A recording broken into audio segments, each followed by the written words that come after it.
সোমবার আসানসোলে শুরু হলো সড়ক নিরাপত্তা সচেতনতা র্যালি। সড়ক নিরাপত্তার উদ্দেশ্যে মানুষকে সচেতন করতে সপ্তাহব্যাপী চলবে নানা কর্মসূচি পুলিশ ও প্রশাসনের পক্ষ থেকে।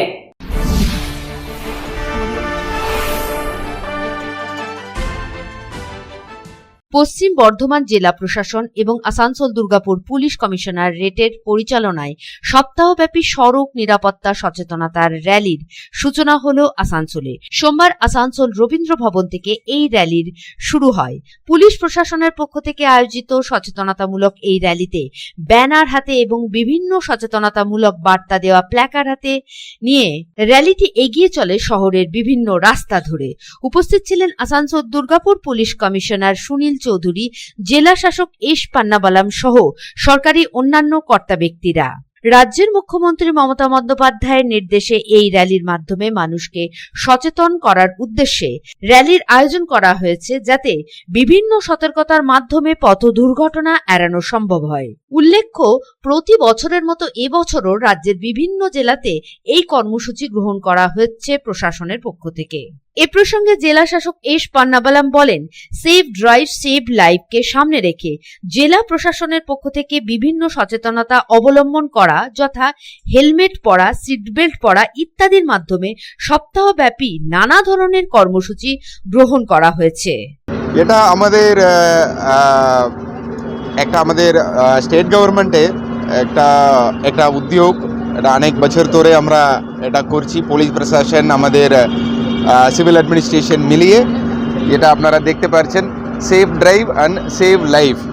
এটা মেইনলি মূলত আমাদের ট্রাফিক নিয়মগুলোকে মেনে চলা, আর আমাদের যেগুলো ট্রান্সপোর্ট ডিপার্টমেন্টের নিয়মগুলো আছে, যেটা হেলমেট পরে যেতে হবে, সিট বেল্ট করে যেতে হবে, ড্রিঙ্ক অ্যান্ড ড্রাইভিং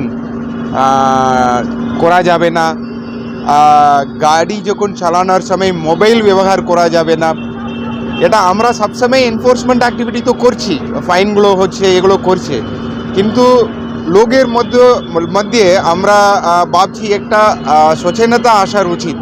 সবাই এটা সবার জন্য নিজেরা এগিয়ে এসে এই নিয়মগুলো পালন করতে হবে। এটা তো সবার জন্য।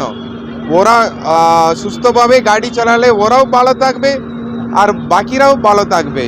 অন্যদিকে আসানসোল দুর্গাপুর পুলিশ কমিশনার সুনীল চৌধুরী তার বক্তব্যে জানান, পথ নিরাপত্তার উদ্দেশ্যে আমাদের জেলাতেও সপ্তাহব্যাপী এই কর্মসূচি শুরু হলো সোমবার থেকে, অর্থাৎ 27শে জানুয়ারি থেকে চলবে 31শে জানুয়ারি পর্যন্ত।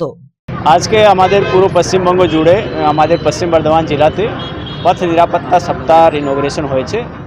এই সপ্তাহ জুড়ে মানে আজকে 27 তারিখ থেকে 31 তারিখ অবধি আমরা আমাদের জেলায় বিভিন্ন ট্রাফিক রিলেটেড প্রোগ্রামগুলো নিচ্ছি। বেসিকলি মেন পারপাস হচ্ছে মানুষকে সচেতন করা। আপনারা সবাই জানেন, আমাদের দেশে 1.5 লাখ থেকে বেশি লোক প্রত্যেক বছর আমাদের অ্যাক্সিডেন্টে মারা যায়। তার মধ্যে মানুষ যদি সচেতন হয় তাহলে অনেকটা অ্যাক্সিডেন্ট আমরা এড়াতে পারি। তো তাই জন্য এই সপ্তাহ জুড়ে আমরা মানুষকে সচেতন করা, এর মধ্যে বাচ্চাগুলো আছে, স্কুল কলেজ এবং জেনারেল পাবলিক যে আছে সবাইকে আমরা সচেতন করার চেষ্টা করছি traffic related rules and regulation. অবশ্যই ব্যবহার করবেন। সিট বেল্ট যদি ব্যবহার না করেন তাহলে পরে ফলশ্রুতি হিসাবে আপনার গাড়িতে সুবিধা থাকা সত্ত্বেও এয়ার ব্যাগটি বেরোবে না। এয়ার ব্যাগটি না বেরোলে পরে পথ দুর্ঘটনায় আপনার আশঙ্কা হতে পারে, আশঙ্কা থেকেই যেতে পারে বিশাল ক্ষয়ক্ষতি। তাই আপনাদের কাছে বিনীত অনুরোধ যে আমরা যে কথাগুলি বারবার বলছি সেই। আসানসোল থেকে সন্তোষ মণ্ডলের report, public Times. I am Dr. Radha Krishna. I am a gastroenterologist and a liver specialist. So I do visit Durgapur once a month. I stay here for 2 days. So we do different types of procedures pertaining to gastroenterology and liver. So we have a range of evaluations that we do here. We do the routine endoscopy, colonoscopy.